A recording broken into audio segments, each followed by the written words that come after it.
আমরা জানেন যে আমরা 143টা আবেদন পেয়েছিলাম।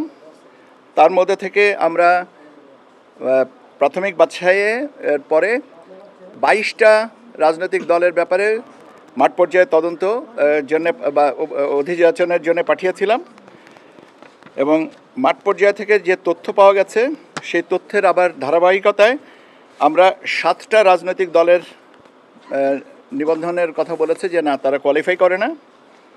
একটা রাজনৈতিক দলের বিষয়ে আপনার বাংলাদেশ নেজামে ইসলাম পার্টি, তাদের ব্যাপারে মাননীয় হাইকোর্টের দায়েরকৃত রিট একটা আবেদন আর রায় প্রাপ্তির পরে এটা সিদ্ধান্ত নেওয়া হবে এটা। আর বাকি যেগুলো আছে 7টা দলের ক্ষেত্রে আমরা বলেছি যে না, তারা কোয়ালিফাই করেন না, মিনিমাম রিকোয়ারমেন্টকে ফুলফিল করেন না।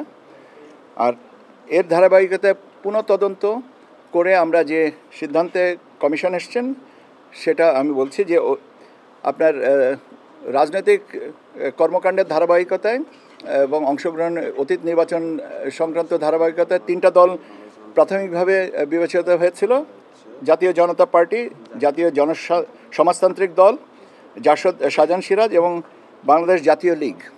কিন্তু পরবর্তীতে এটা অধিকতর যাচাই বাছাইতে লক্ষ্য করা গেছে যে তাদের কার্যক্রমের ধারাবাহিকতা নাই, সেই জন্য 3টাকেও বাতিল করা হচ্ছে।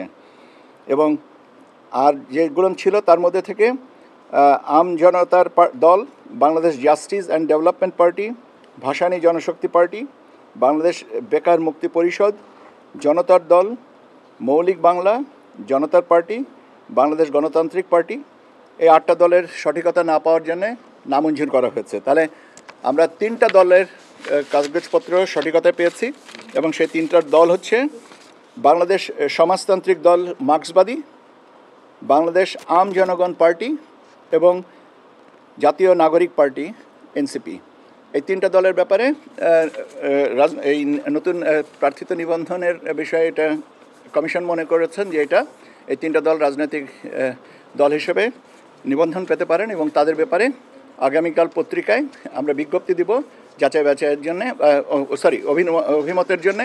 এবং 12 তারিখের ভিতরে আমরা এই অভিমতগুলোর সময়সীমা, জনসাধারণের সময়সীমা নির্ধারণ করে দিচ্ছি এবং এই নির্ধারিত সময়সীমার মধ্যে যে তথ্য পাওয়া যাবে সেটা পর্যালোচনা করে চূড়ান্ত সিদ্ধান্ত নেওয়া হবে। এই 3টা দলের নাম একটা হচ্ছে যে বাংলাদেশ সমাজতান্ত্রিক দল মার্ক্সবাদী, বাংলাদেশ আম জনগণ পার্টি এবং জাতীয় নাগরিক পার্টি এনসিপি।